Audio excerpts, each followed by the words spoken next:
पूरी भागवत का सूत्र क्या है? भक्ति, ज्ञान, वैराग्य और त्याग, चार ही बात है भागवत। अब ये चारों जरूरी क्यों है साहब? तो पहला क्या है? भक्ति, यानी पहले तो हम भक्त बने। भक्त मतलब भक्त का अर्थ है नहीं कि दाढ़ी बाल बढ़ा लिया, बड़ा तिलक लगा लिया तो भगत हो गए, नहीं। भक्त का पहला अर्थ यह है कि जो भगवान से अपने को दूर न माने, जो भी भक्त न हो, यानी जो अपने से भगवान को दूर नहीं मानता और जो खुद को भी भगवान का मानता है, वो न मुझसे दूर है न मैं उनसे दूर हूं। ये भक्त का पहला लक्षण। आप हो गए भक्त। अब तिलक लगाते हैं क्यों भक्त लोग? जैसे सुहागन महिला सिंदूर क्यों लगाती है? सिंदूर यहाँ क्यों लगाते पता है? इसलिए कि मेरा ये जो सिर है ये मेरे पति का है। सारी बात यहीं से तो मानते हैं ना, बुद्धि से ही सबकी बात मानते हैं। तो सिंदूर इसलिए लगाते हैं कि हम अपनी पति की ही बात मानेंगे। मेरी बुद्धि, मेरा सिर मेरे पति का, सिर ही मेन है, पूरी शरीर परमात्मा की है, समान पति का है। ऐसे ही भक्त लोग भी तिलक लगाते हैं, यानी ये मेरा मस्तिष्क, ये मेरी बुद्धि भी भगवान की हो गई। अब भक्त तिलक करता है, इसका अर्थ यह होता है कि भक्त भगवान के सिवा और कुछ नहीं सोचता। जैसे सुहागन महिला अपने पति के सिवा किसी को कुछ नहीं मानती, उसका सर्वस्व उसका पति है। ऐसे ही हम यहाँ तिलक इसलिए करते हैं कि हम सोचते ही से, यानी हम अपने गुरु अथवा भगवान के सिवा और कुछ भी नहीं सोचेंगे। फिर देखो सुहागन महिला है ना, मंगलसूत्र पहनती है, यानी पहचान कि मैं अपने पति की होगी, मेरा मंगलसूत्र देखो। ऐसे ही भक्त लोग भी अपने गले में माला पहनते हैं कि पहचान मैं अपने भगवान का हूँ, मैं अपने गुरुदेव का हूँ। देखो जैसे आप माला पहनते हो वैसे हम लोग भी पहन लेते हैं। ये माला हमारे भक्ति की पहचान है। आप लोग कुंडल पहनते हैं, हम लोग भी पहनते हैं। तो कुंडल क्यों?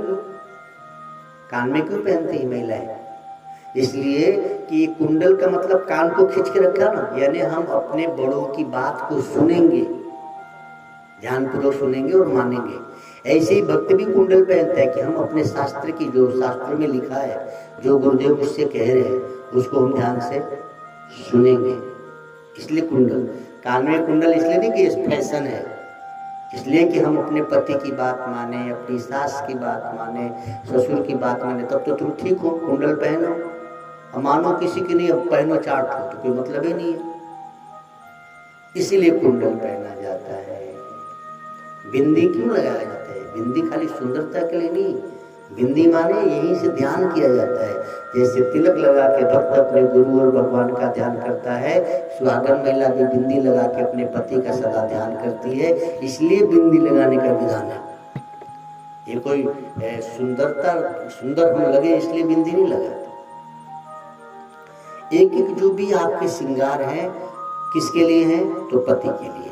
ऐसे ही भक्तों के जीवन में भी है। जो कुछ भी भगवंत हनुमंत जी ने धारण किया है अपने राम जी के लिए, यहाँ तक कि पूरी सिंदूर से स्नान भी कर लिए हनुमंत जी, तो अपने राम जी के लिए। भक्तों को भी देखो, जहां जहां चक्र है वहां वहां तिलक लगाते हैं। यहाँ करेंगे, यहाँ करेंगे, यहाँ करेंगे, यहाँ करेंगे, फिर नाभि में करेंगे। इसका अर्थ क्या है? ये सब आपके शरीर में जो चक्र बने हैं साथ, वो सारा चक्र मेरे परमात्मा के एक चक्र से तो बना है। सारे चक्र पे मैं अपने परमात्मा का ध्यान करूंगा, उनके चक्र का ध्यान करूंगा। सुदर्शन, भगवान के हाथ में जो चक्र, उसका नाम क्या है? सुदर्शन। यानी सुंदर दर्शन ही सुदर्शन है। और सुंदर दर्शन क्या है? ईश्वरो सर्वभूतानां, हर जीव में भगवान है। ऐसा यदि आप दर्शन करते हैं तो सुदर्शन आपका सदैव रक्षा करता है। सुदर्शन चक्र है वो। आप सदैव सब में ईश्वर का दर्शन करें तो सुदर्शन चक्र आपकी रक्षा करेगा। भागवत में कथा आती, दुर्वासा जी ने तो चक्र ही छोड़ दिया था, राजा ने पारणा कर लिया, तो सुदर्शन ने रक्षा की। क्यों? आप अपने मित्र में, अपने दुश्मन में, पति में, पत्नी में, माता में, पिता में, सब में ईश्वर का दर्शन कर रहे हैं, ये सुदर्शन है।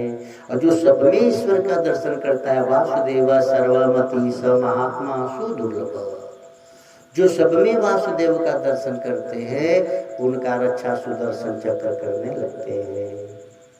अपने दुश्मन में भी यदि ईश्वर का भाव रखते हैं तो दुश्मन भले आपका अहित सोचे, लेकिन आपकी रक्षा के लिए सुदर्शन चक्र खड़ा रहेगा, क्योंकि आपका सुंदर दर्शन करने की युक्ति आ गई। आपको ये सुदर्शन चक्र है। अब भक्ति हो गई, ज्ञान। पहला क्या है? भक्ति, भागवत। तो भक्ति के बाद ज्ञान। सब में मेरा भगवान है, ये भक्ति है। तो ज्ञान क्या है? ज्ञान यह है कि मेरे पास जो कुछ भी सुख दुख मिला है अथवा मिलेगा या मिल रहा है, यह प्रकृति के द्वारा है और इस शरीर को मिल रहा है। मैं इस शरीर से अलग अजर अमर अविनाशी आत्मा हूँ। ध्यान से समझिएगा बात को। आप जो भी सुखी और दुखी हैं, तो दुखी शरीर है कि आप हैं? आप शरीर हो कि आत्मा हो? बताओ। आप शरीर हो कि आत्मा हो? आप आत्मा हो, शरीर नहीं हो। शरीर बदलता है, आप कहाँ बदलते हैं? शरीर जन्मेगा मरेगा, आप न जन्मोगे न मरोगे। यह बात का यदि ज्ञान हो गया तो यही सच्चा ज्ञान है। बाकी भारत की राजधानी कहाँ है और मेरा कितना खेत है और कहाँ कौन सा नंबर का है, ये संसारिक ज्ञान है। लेकिन वास्तव में ज्ञान क्या है कि ये प्रकृति और प्रकृति से उत्पन्न ये शरीर, तो प्रकृति के द्वारा सुख दुख का अनुभव इस शरीर को होता है और प्रकृति सुख अथवा दुख इस शरीर को दे सकती है। मैं इस शरीर से अलग इस शरीर के सुख दुख को जानने वाला अजर अमर अविनाशी आत्मा हूँ। आप न स्त्री हो, न पुरुष हो, न बड़ी जाति के, न छोटी जाति के। वास्तव में हम सब भगवान के जाति के हैं। कुछ मूर्खों ने बना दिया तुम छोटे तुम बड़े। अब सोचो, देश का प्रधानमंत्री बनने के लिए जाति चाहिए क्या? नहीं, कोई जाति की आवश्यकता नहीं। कोई भी बड़ा संत बनने के लिए जाति की आवश्यकता है क्या? जो भी बड़े बड़े संत हुए छोटी जाति के हुए। अभी जो भागवत हम आपको सुनाने जा रहे हैं, सूतो हुआ, सूत जी ने कहा। महर्षि वेद व्यास के कृपा पात्र शिष्य थे सूत जी, और सूत जी ने जब कथा सुनाई तो सौनिक ऋषि वहां बैठे हुए थे, सारे ब्राह्मण बैठे थे, सुना रहे थे सूत जी महाराज। यानी ज्ञान है तो वहां जातिवाद नहीं हो सकती, जाति की आवश्यकता नहीं। ये जातियां बनाई क्यों गई है? जाति माने पद। जैसे कोई कंपनी चलानी है तो इसमें एक सुपरवाइजर चाहिए, एक मैनेजर चाहिए, एक जीएम चाहिए ना, फिर वो एक मैकेनिक चाहिए। जो जैसा काम करता है उसको ऐसा मैनेजर साहब हो गए, सुपरवाइजर साहब हो गए, मैकेनिक साहब हो गए, ऐसा होता है ना। ऐसे ही संसार को चलाने के लिए जाति बनाई गई। मूर्खों ने इंसान को ही भिड़ा दिया। जैसे मैनेजर जीएम बन सकता है, सुपरवाइजर मैनेजर बन सकता है, वैसे ही ये छोटी जाति बड़ी जाति जो बेवकूफों ने बना दी है, वास्तव में ये पक्का नहीं कि तुम उसी जाति के हो। अच्छा सोचिए, जातियां बदलती भी हैं, जाति बदलती है। कैसे? रावण जी ऊंचे कुल में जन्मे, ब्राह्मण कुल में जन्मे थे, और रावण जी का काम अच्छा नहीं हुआ तो जाति बदल गई, उनको राक्षस कहते। कोई ब्राह्मण कहता है क्या? नहीं, रावण जी को कोई ब्राह्मण कहते हैं? नहीं कहता। अच्छा, विश्वामित्र जी क्षत्रिय जाति में जन्मे, उनको लोग ब्राह्मण कहते हैं, ब्रह्मऋषि हो गए। तो जाति जैसे पद बदलता है वैसे जाति बदलती है। मैं तो सोचता हूँ कि सरकार को हम पूरे भारत के कुछ लोग लिख कर दें कि भाई जैसे लोगों का काम बदले वैसे उनकी जाति भी बदल दी जाए।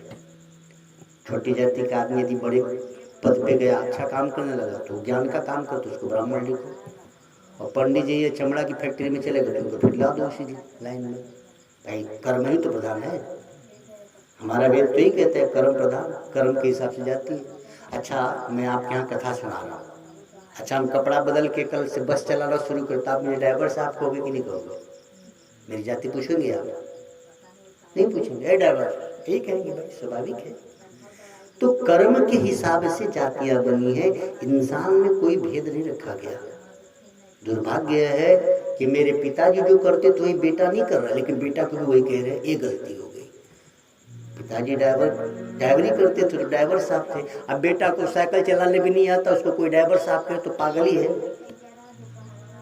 भाई। बाप गाड़ी चलाता था ड्राइवर साहब, अब बेटा को साइकिल चलाने भी नहीं आता, उसको भी ड्राइवर साहब कहो तो बेवकूफी है कि नहीं। पिताजी विद्वान थे तो पंडित जी थे, बेटा जी को कुछ नहीं आता फिर भी पंडित जी हैं, ये कैसे संभव है? ये संभव नहीं हो सकता। ये जो 4 वर्ण हमारे यहाँ हैं, ये चारों वर्ण इस विश्व को चलाने की व्यवस्था के लिए बनाए गए, न कि हमको आपको छोटा बड़ा दिखाने के लिए अथवा लड़ने के लिए। हर व्यक्ति में ब्रह्म है, इसलिए हर व्यक्ति ब्राह्मण है। हर व्यक्ति अपनी रक्षा करता है, इसलिए हर व्यक्ति क्षत्रिय भी है। हर व्यक्ति अपना भरण पोषण करता है, इसलिए हर व्यक्ति वैश्य भी है। और हर व्यक्ति अपनी सेवा करता है, इसलिए हर व्यक्ति शूद्र भी है। आप सबकी बात है, हमारी बात है। अच्छा, आपके पैर में कांटा चुभ जाए तो निकालते हो कि नहीं? तो सेवक हो गए ना। पैर में चुभा तो हाथ निकालता है, निकाल ही देते हैं। उसमें क्या कहते हो कि हम नहीं छुएंगे? हम सब अपने भरण पोषण के लिए काम कर रहे हैं, हम सब वैसे हैं। हम सब अपनी रक्षा के लिए तैयार। भी सांप निकल जाए तो क्या जाके ठाकुर साहब को बुला के लाओगे क्या यार? आपके घर में सर्प निकले तो खुद मारोगे कि ठाकुर साहब को बुलाओगे? तो हो गए कि नहीं छत्री? हम सब पढ़कर अपना पेपर दे तो उसमें ब्राह्मण हो गए। ये एक व्यवस्था है। और जब तक हमारे देश से जातिवाद खत्म नहीं होगा तब तक सनातन धर्म ऊपर। मुझे बड़ा दुख होता है कि बाहर से कुछ लोग आए, इतनी कट्टरपंथी है कि हम पर हावी। हमारे यहाँ ऐसा जातिवाद फैलाया गया। अच्छा, आपने कभी सोचा मुझे क्या गरज इतनी मेहनत करने की? हमारा बस एक सोच है, मेरी अपनी सोच है। जब देश गुलाम था ना तो सब लोग मजे में गुलामी से सो रहे थे, गुलाम होके। कुछ लोगों को लगा कि हमें आजादी चाहिए और अपना बेचारी बलिदानी दिए और हम आजाद हुए। ऐसे ही कुछ लोगों को, मुझे लगता है कि हमारा धर्म विश्व गुरु था, हमारा देश, हमको विश्व गुरु पद पे जाना है, तो हम सबको अपनी अपनी बेवकूफ़ी छोड़नी होगी। मैं ब्राह्मण हूँ, मेरी अकड़ छोड़नी होगी। मुझे जाकर लोगों को बताना होगा कि भैया वेद में जातिवाद नहीं है। वेदों ने किसी के तरफ कोई पक्षपात नहीं किया। वेद ने तो स्पष्ट कहा जो जैसा करे वैसा उसको नाम दो।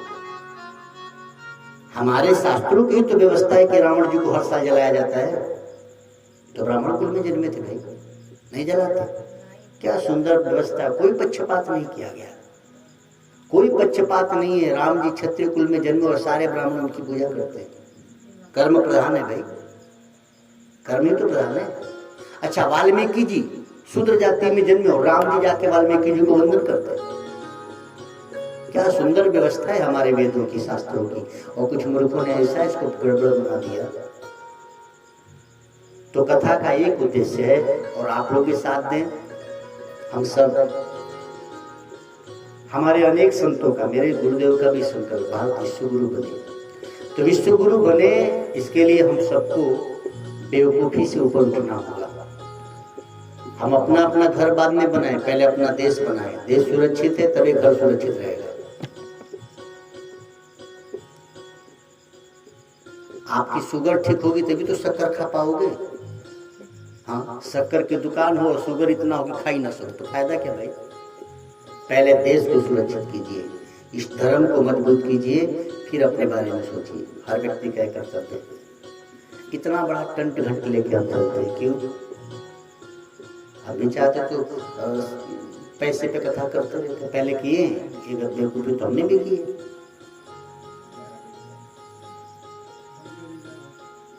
ओम नमो भगवते वासुदेवाय। तो आप सभी से प्रार्थना यह है कि कल से हम लोग जल्दी आएंगे, कल से पूजा